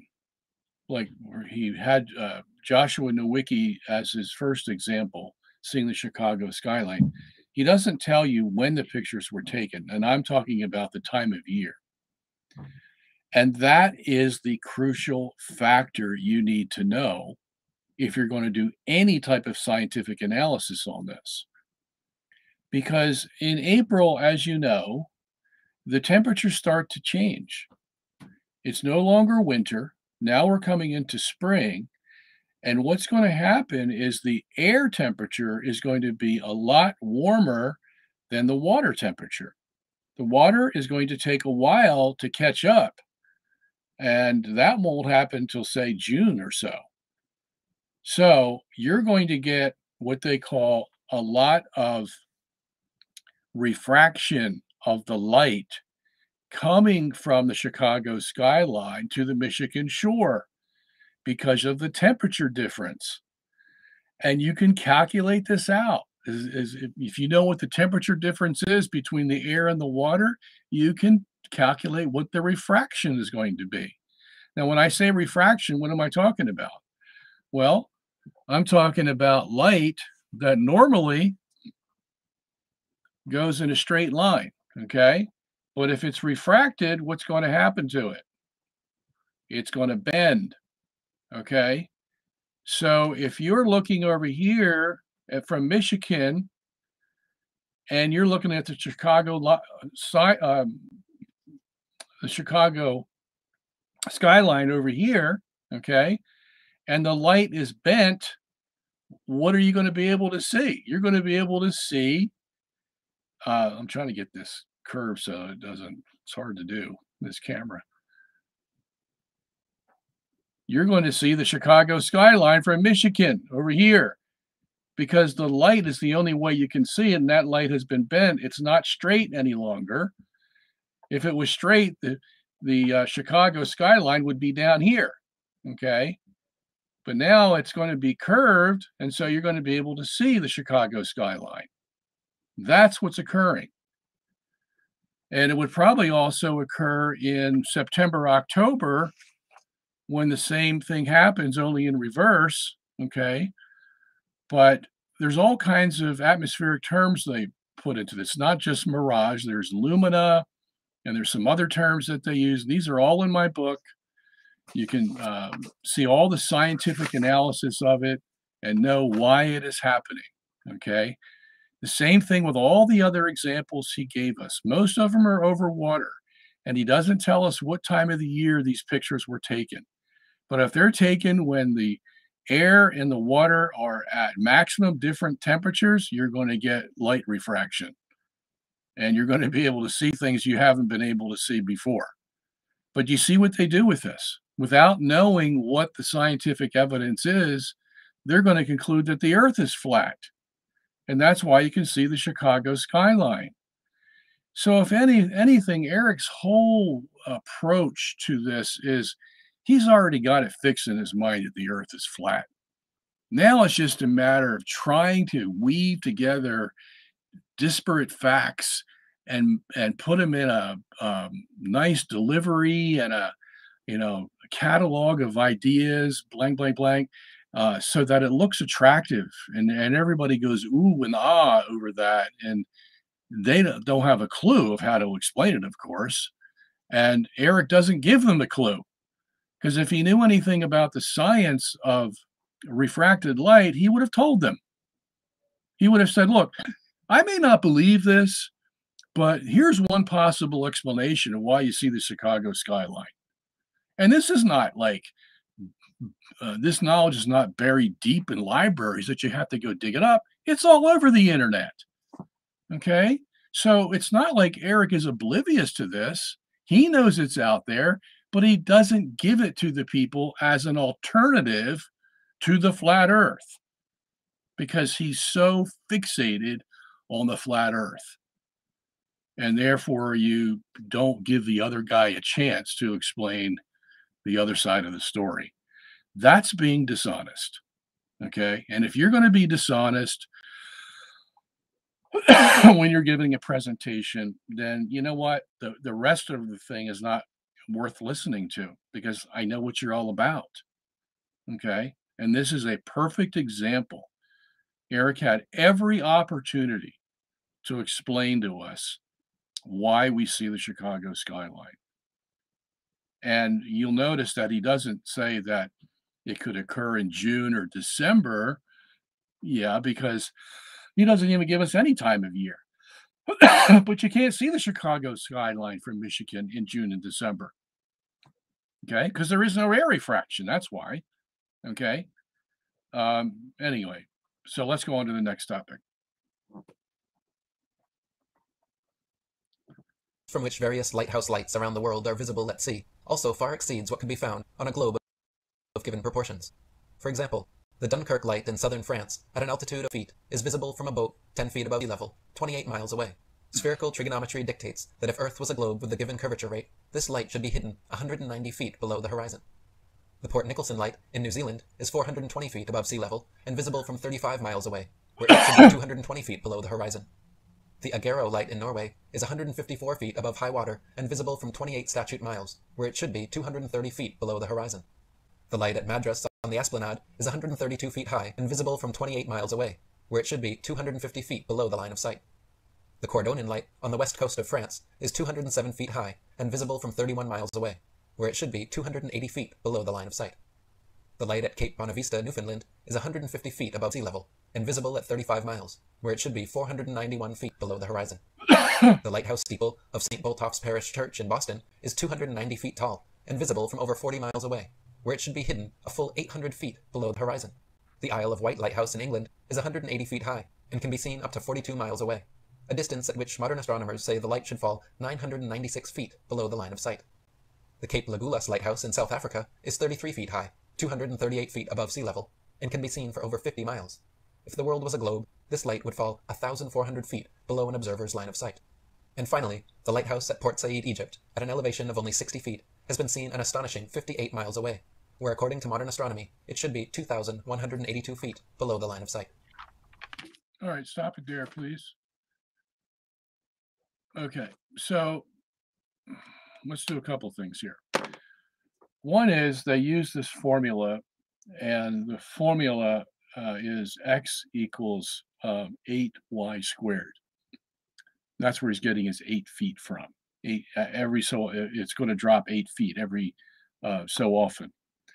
And if you know your trigonometry, x equals 8y squared is the formula for a parabola. Okay. Now, but a spherical Earth is not a parabola. So why did they use the formula for a parabola? Do you know what a parabola is? A parabola is, it's like an arc. Okay, that's what you're going to get on the XY graph if you use the formula x equals 8y squared. You're going to get a parabola, but a parabola is not a sphere. Okay, so why do they use a parabola formula for a sphere? That's a good question. What will happen with the parabola, however, is that within about 30, 40 miles or so, it's going to equate with a spherical geometry. A parabola will, especially this formula they have. After that, after 40, 50, 60 miles, it starts to tail off. Okay. Now you'll notice that each of these lighthouses, they're within that 30 to 50 mile range. So the reason he can say, well, you shouldn't be able to see this because it's this far away and it should be, 900 feet under the horizon is because he's using the x equals 8y squared parabolic formula. But that doesn't work. I mean, it's close within 30 miles. After that, it starts to tail off. So his figures are going to be wrong. All right. Number two, lighthouses are across what? Water. What did we just find out about water at Lake Michigan? That it competes with the temperature of the air, and if they're not equal, they're going to refract the light that comes from either side. Okay, so lighthouses are going to have the same issues. At certain times of the year, they're going to be able to see a lot farther than they would at other times of the year. Now, you'll notice that Eric doesn't tell you what times of the year he made or somebody else made these calculations. See, because that would stick a pin in their little balloon. So that's another issue. Third is the fact that within 30 miles, well, 30 miles is basically the limit that you can see with your naked eye in any which direction you look at. So let's say you're on the beach, you're looking out at the ocean, you see the horizon. Well, that horizon's about 30 miles away because that's as far basically as you can see. It's like a little cone that if you put yourself in any place in the world, you can only see in a 30-mile radius. Okay, that's it. So, um, not very much. And most of these lighthouses are within that 30 to 40-mile range, where that's all the little bubble that they can see in their little world, these lighthouses. Okay. So that's not a real big point, but I just wanted to make that available for you that you can't see very far. Okay. 30 miles, that's about it. So now, if what Eric was saying was true, that you should be able, these lighthouses, the light should be able to extend, um, it can be seen like 40 miles away and that's it. So his argument is that um, the light um,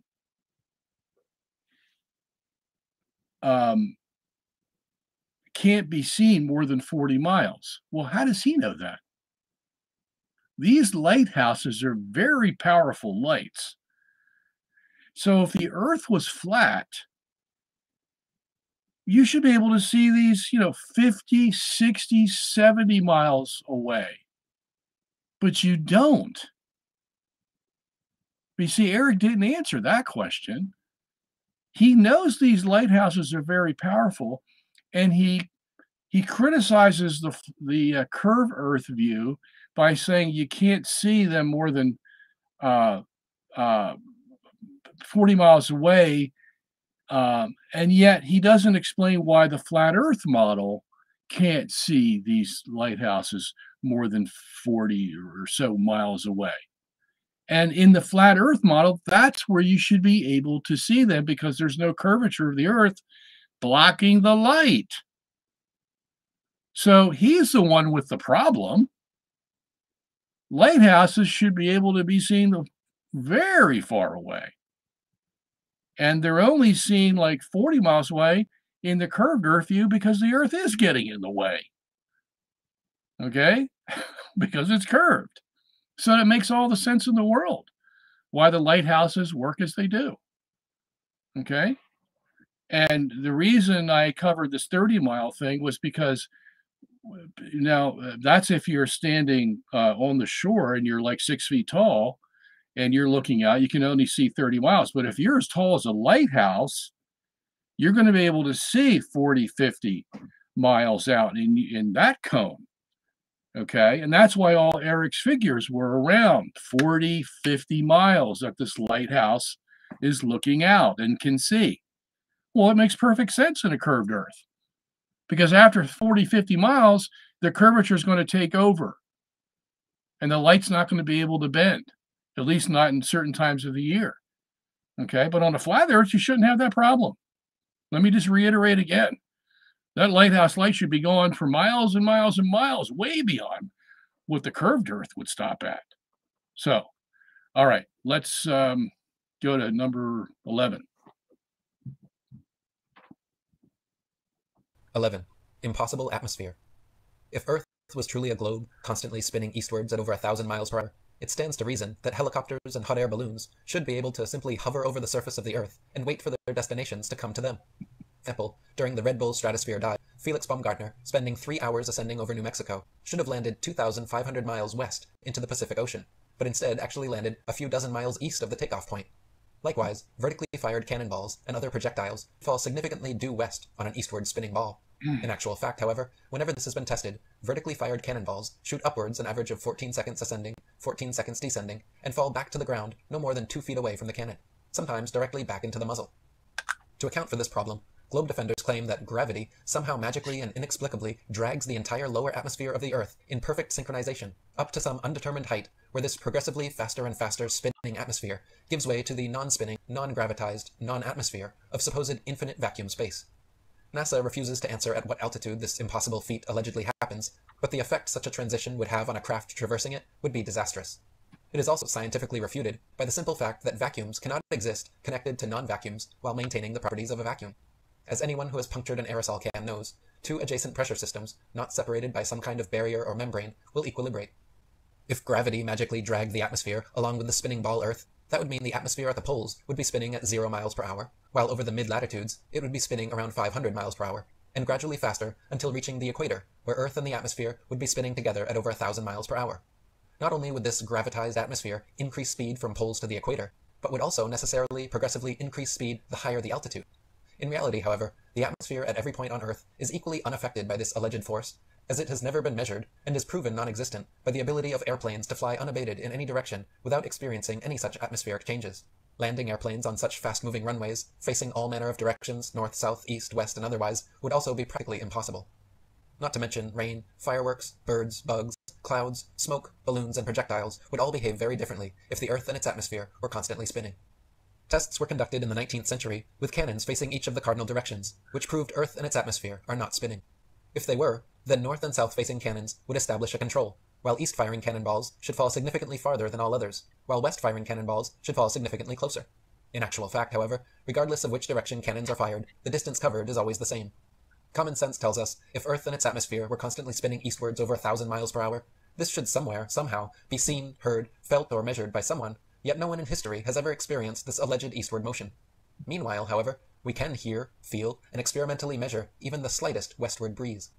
Furthermore, clouds, wind, and weather patterns casually and unpredictably meander every which way, with clouds often traveling in opposing directions at varying altitudes simultaneously. This is altogether incompatible with the theory of a rapidly rotating Earth and atmosphere. 12. All right, stop it there. Okay, so again, Eric is working with missing facts in his analysis. Let me give you an example. Let's say you're in a boat, a little skip boat, and you bring a ball with you. And let's say the boat is going, I don't know, 20 miles an hour. Okay. And you're in the boat and you throw the ball up while the boat is going 20 miles an hour. What happens to the ball? The ball stays with you, doesn't it? The ball acts as if the boat's not even moving, and it goes straight up and straight down. You throw it up, and you put your hand underneath it, it's going to fall right into your hand. Okay, let's increase the speed of the boat to 30 miles per hour. Now, let's say there's not enough wind to blow the ball. You're behind the windshield of the boat. You throw the ball up, what's going to happen? Same thing. You throw the ball up, it comes down straight into your hand. Okay. So what does this tell you? First of all, it tells you that the speed that the boat is going is the same speed that the ball is going to be traveling, 30 miles per hour. So it's going to go with the boat. Okay. Even when you throw it up in the air, it's still going 30 miles per hour in that direction that the boat is going at the same time that it's going up in the air. Okay. So you have an initial speed to that ball that has to be taken into account. So the example of the helicopter, the helicopter that goes up, if the Earth is spinning, I'm not saying the Earth is spinning. I'm just using physics to try to explain why Eric's going off the track here. If the Earth was spinning, then the helicopter is going to go up and spin at the same rate the Earth is spinning. That's the initial speed of the helicopter. Eric's trying to make it sound like the helicopter somehow can defy the speed with which the Earth is going, and the helicopter can defy that speed and somehow go straight up without being moved by the initial speed of the Earth that it had when the helicopter was on the ground. Okay, so that's the first thing he gets wrong. The second thing is, okay, now you're still on the boat. What makes the ball come down? Gravity, right? Okay, because if there was no gravity, when you throw the ball up, it would still keep going up and up and up and never come down. So gravity is another force that has to be taken into account. So the ball basically has two forces on it. It has the 30 miles per hour that the boat is going, and from which you threw the ball up in the air, and now it has to contend with gravity, okay? And that's a pretty strong force. So if that's the case, then you can't put your helicopter up and then wait for the Earth to turn under you until you land in the place that you want to land, as if, you put the helicopter up in New York and you're waiting for San Francisco to come by and then you can land your helicopter. It doesn't work that way for the reasons I just explained. The helicopter is under two forces. It would be under the speed of the Earth, and it would be under the force of gravity. Okay, so Eric lives in some kind of dreamland. I don't know where he's getting this stuff, but it's not science. Okay, then he talked about his vacuum, the idea of the vacuum. And he said, it can't be the case that you would have an atmosphere and then you'd have this vacuum, because the vacuum would suck all the air out of the little atmosphere, and then there would be no air left for us to breathe. Yeah, well, if it worked that way, he would be correct, but it doesn't work that way. Okay, let's first take his example of the flat Earth. Where is his atmosphere? Okay. How is that atmosphere staying near the Earth? What's holding it there? What's stopping it from being dissipated out into outer space? He doesn't give us that kind of answer. Okay. Excuse me. Excuse me. Some flat earthers try to take care of that problem by saying that they live in a dome. Okay. So there's this glass dome or whatever dome they think it is. It's a hard dome. And that the perimeter of that dome matches the flat surface of the Earth, so that it's like a tight seal. Okay. Okay. Well, that's going to cause problems. All right. If you have a tight seal between a so-called dome of the Earth and the flat Earth, so that nothing can get in or out, and the reason they say this is because they want to preserve their atmosphere, because outside of the dome is the vacuum, and the vacuum is very powerful. We know how powerful vacuums are. Well, we got to protect ourselves from that vacuum, so we have a dome, so we can have air to breathe. Okay. But that causes a problem, because if you have a dome and you have no outlet to outer space, guess what's going to happen? Yeah, that sun is going to heat up your little dome, and it's going to start cooking every human being that's on the flat Earth. Okay, and nothing will survive, plants or animals or human beings.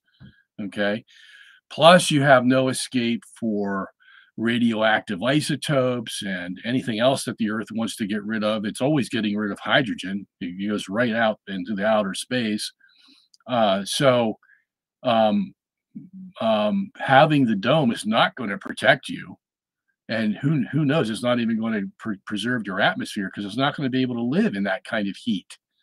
Okay, you have to have currents that cool and heat up, constantly moving around in order to have an atmosphere in the first place. Okay. Um, the other thing is the vacuum of space is not what they think it is. Okay. There's been estimates from 10 to the minus 6 torr to 10 to the minus 17 torr for the vacuum of space. Okay. I show in my book how the atmosphere of the Earth is held to the Earth by its gravity up until about 100 miles or so.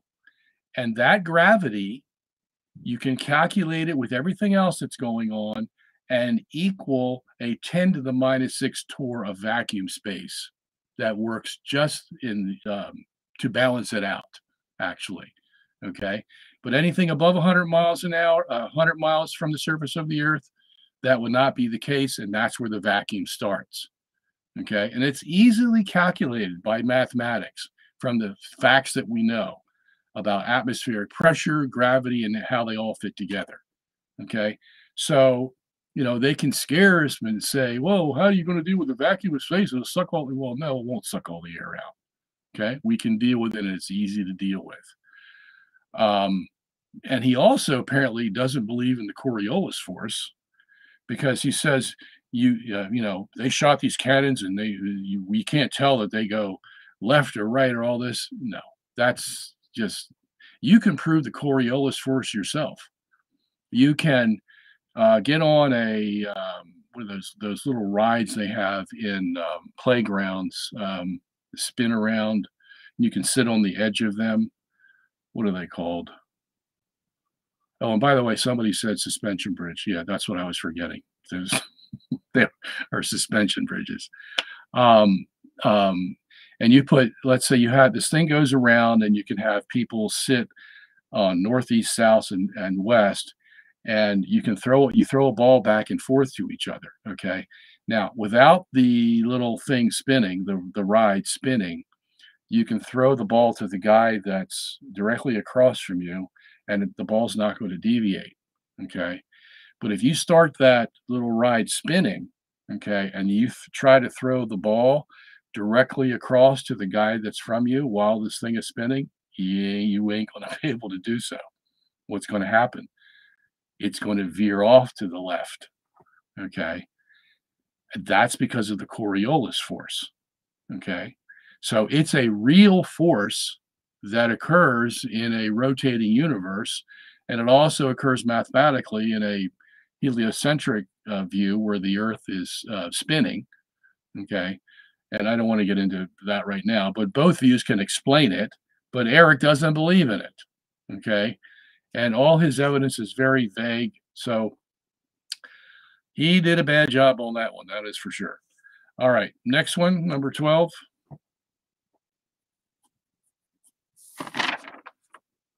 Flight times.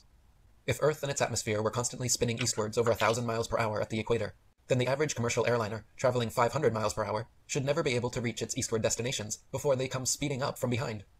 Likewise, westward destinations should be arrived at thrice the speed, but this is not the case. In reality, the differences between eastbound and westbound flight durations usually amount to a matter of minutes, and nothing near what would occur on a spinning globe.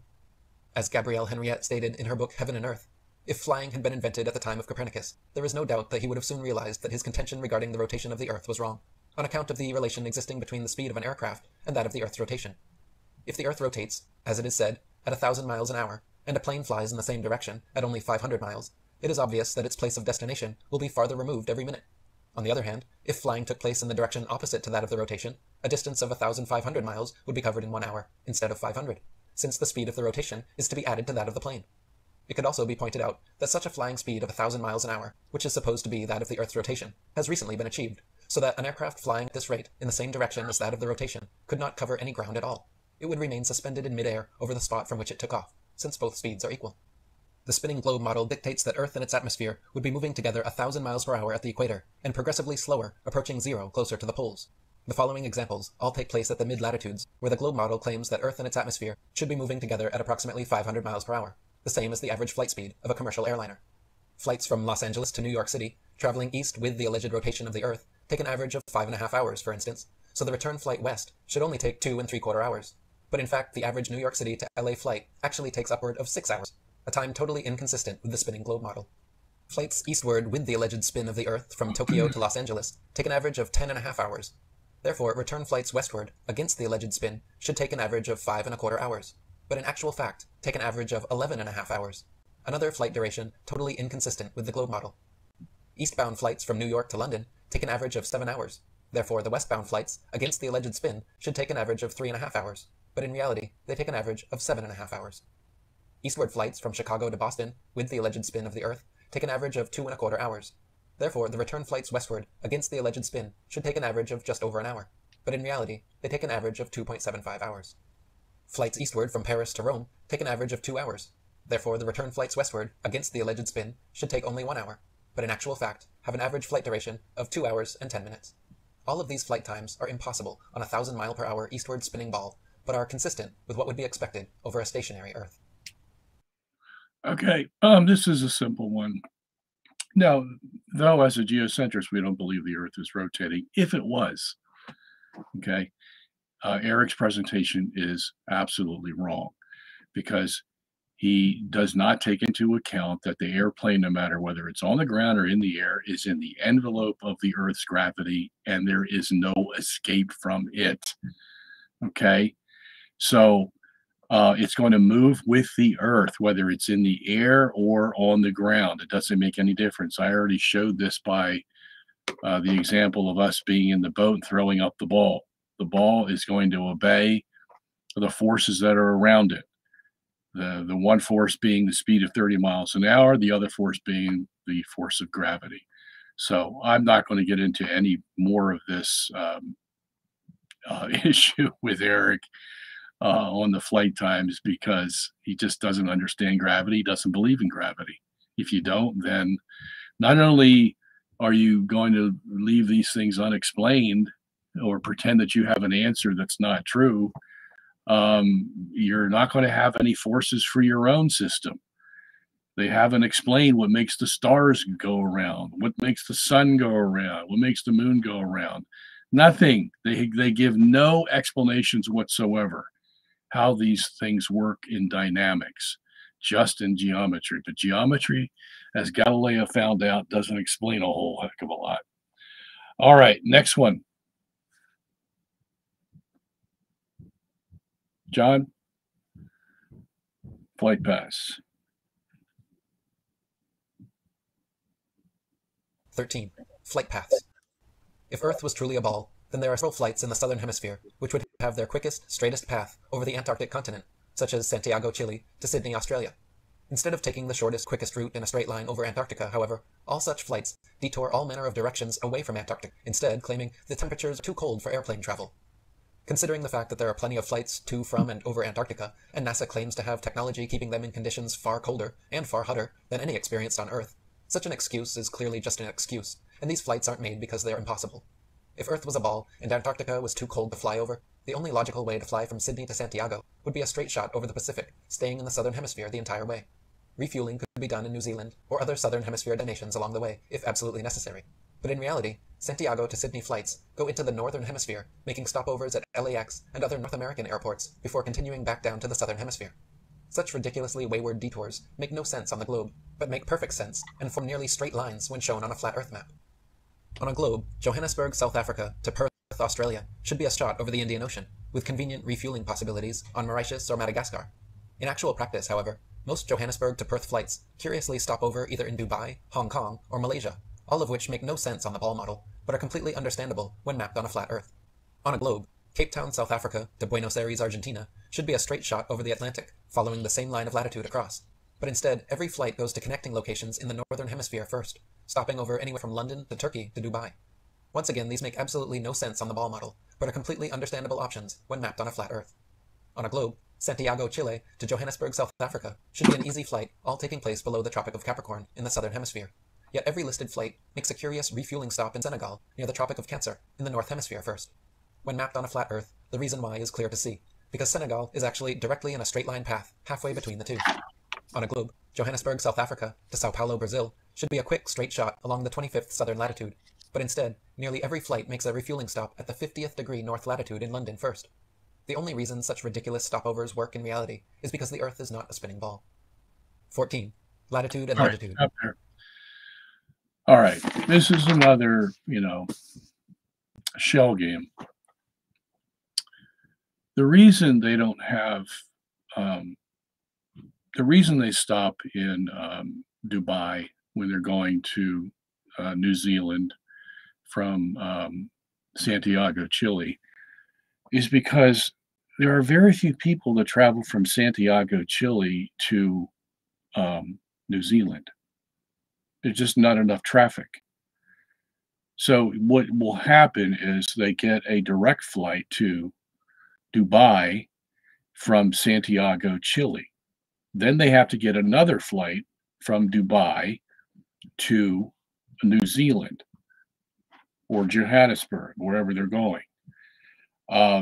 So it's just a matter of convenience. It's not a matter of, well, let's stop in Dubai to refuel our plane. No, it's just a matter of economics.